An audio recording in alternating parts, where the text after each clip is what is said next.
بلدنا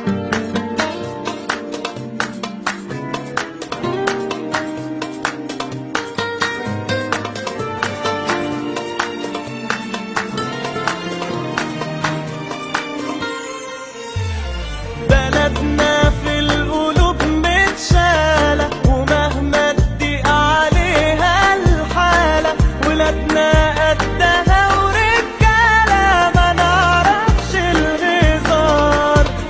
قصاد كل الظروف نتحدى، ونثبت تاني بعد الشدة، وده بسر الدعاء والسجدة ونية.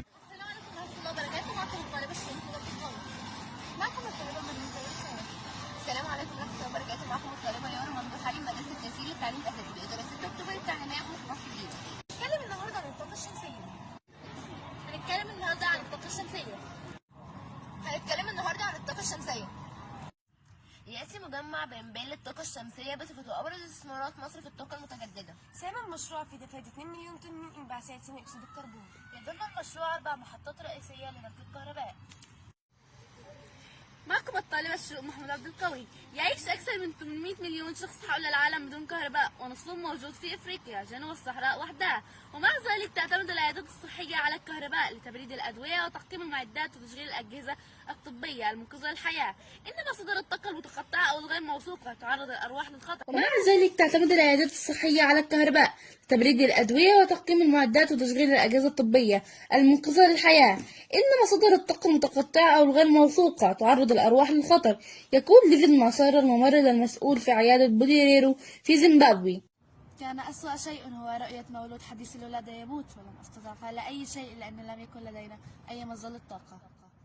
معكم الطالبة يارا ممدوح علي. يعاني الكثير حول العالم من ضعف انقطاع الكهرباء، ونحمد الله أن لدينا الموقع الجغرافي المتميز والقيادة الحكيمة التي مدخرت جهدا لإنقاذنا من وده في الاعتماد على الطاقة المتجددة والمتمثلة في طاقة الرياح والطاقة الشمسية لإنتاج الكهرباء.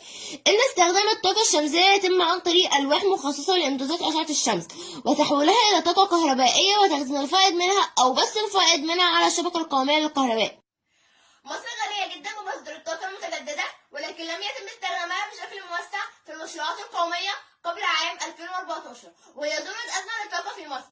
معكم الطالبة مريم طارق صالح. تقع مصر جغرافيا بخطي عرض 22 و31.5 شمالا، وبهذا فإن مصر تعتبر في قلب حزام الشمس العالمي، وبذلك فإنه تعد من أغنى دول العالم بالطاقة الشمسية. قد قامت وزارة الكهرباء والطاقة بإجراء العديد من الدراسات لتحليل خصائص الإشعاع في مصر، أسفرت عن تحديث البيانات المتوفرة من محطة الأرصاد الجوية وإضافة بعض المحطات الجديدة ومعدات القياس المتطورة، وقد نتج عن ذلك إعداد أطلس الطاقة الشمسية في مصر. وقد خصصت البلاد نحو 7650 ألف كيلو متر مربع من الأراضي لتنفيذ المشروعات للطاقة المتجددة تستوعب قدرات تصل لنحو 35 جيجا وات من الطاقة الشمسية، وذلك في إطار رفع نسبة الطاقة المتجددة بقدرات توليد الكهرباء إلى 42% بحلول 2030. تمتلك مصر العديد من محطات الطاقة الشمسية مثل المحطة الشمسية الحرارية بمنطقة القريمات في محافظة الجيزة، وبحسب هيئة الطاقة المتجددة تبلغ قدرة المحطة 140 ميجا وات، منها 20 ميجا وات مكون شمسي. يصل إجمالي القدرة الإنتاجية لمحطات الطاقة الشمسية الكهروضوئية الأربع في محافظة البحر الأحمر في مصر إلى 14 ميجا وات، وتوفر إمدادات الطاقة الموثوقة والآمنة لدعم قطاع السياحة الحيوي في تلك المنطقة. تقع محطات في مدن البحر الأحمر: مرسى علم 6 ميجا وات، شلاتين 5 ميجا وات، أبو رماد 2 ميجا وات، وحلايب 1 ميجا وات. بدأ تنفيذ مشروع ميدس منذ عام 2017، وتولد محطة ميدس حوالي 5 ميجا وات طاقة حرارية و1 ميجا وات من الطاقة الكهربائية، و250 متر مكعب مياه محلية من المياه المالحة يوميا من خلال أحدث التطبيقات التكنولوجية في مجالات الطاقة المتجددة. يأتي مجمع من بين الطاقة الشمسية بصفة أبرز استثمارات مصر في الطاقة المتجددة، والذي يندرج ضمن قائمة أكبر مجمع للطاقة الشمسية على مستوى العالم. يعادل إنتاج مجمع بنبال للطاقة الشمسية من الكهرباء نحو 90% من الكهرباء المنتجة من السد العالي، إذا يحتوي المجمع على 32 محطة شمسية بقدرة تصل إلى 1465 ميجا وات باستثمار تصل إلى ملياري دولار. ويقع المجمع بمنطقة بنبال في محافظة أسوان، والتي تتميز بأنها من أكثر المناطق إشعاعا وتخلو من السهول والمرتفعات. تعتبر أكبر محطة لتوليد الكهرباء من الطاقة الشمسية في إفريقيا والشرق الأوسط والرابعة على مستوى العالم. ساهم المشروع في توفير حوالي 6000 فرصة عمل بعد التشغيل. تم تخصيص 10% من أرباح الشركات المشاركة للمسؤولية المجتمعية. ساهم المشروع في تفادي 2 مليون طن من الانبعاثات ثاني أكسيد الكربون وتعزيز وجذب الاستثمارات الأجنبية في منطقة وإصدار قوانين داعمة للاستثمار. كما كان للمشروع تأثير تنموي مجتمعي في المنطقة من خلال تحويل المدرسة الثانوية للصناعة إلى مدرسة للطاقة الشمسية بعد الاتفاق مع وزارة التربية والتعليم لتنفيذ مقترح محافظ أسوان لتحويل المدرسة الصناعية إلى مدرسة للطاقة الشمسية تضم كافة حرف الطاقة الشمسية من بدايتها وحتى محطات توليد الكهرباء بجميع جوانبها. وقع الاختيار على امتداد قريب بنبان بالطريق الصحراوي الغربي لمحافظة أسوان بناء على دراسات وتقارير وكالة ناسا الفضائية وبعض المؤسسات العلمية العالمية التي أكدت أن موقع المشروع واحد من أكثر المناطق سطوعا للشمس في العالم. يضم المشروع 4 محطات رئيسية لنقل الكهرباء كما يضم المشروع 40 محطة شمسية فرعية ويستهدف المشروع إنتاج 2000 ميجا وات من الطاقة الكهربائية وتبلغ حجم الألواح الشمسية المستخدمة في المحطة نحو 200 ألف لوحة شمسية تنتج 50 ميجا وات من الطاقة النظيفة والتي تتمكن من إنارة 70 ألف منزل.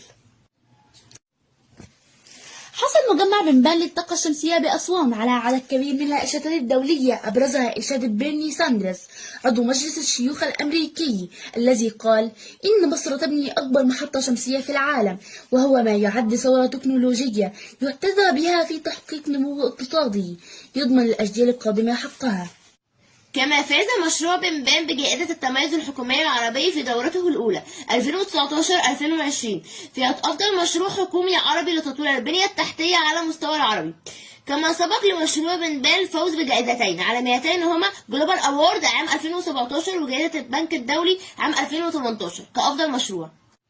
ومن أهم استخدامات الدولة للطاقة الشمسية كانت السمارت كارتس، حيث تقوم الدولة بتسليم البيع على كورنيش الإسكندرية عربات صغيرة مزودة بألواح شمسية من الأعلى وبطاريات لتخزين الطاقة لاستخدامها ليلا وهي توفر لأصحابها الكثير من الأموال عما إذا استخدموا الكهرباء التقليدية. وفي الآونة الأخيرة استخدمت الطاقة الشمسية في العديد من المشروعات منها مكتبة الإسكندرية وكارفور وغيرها.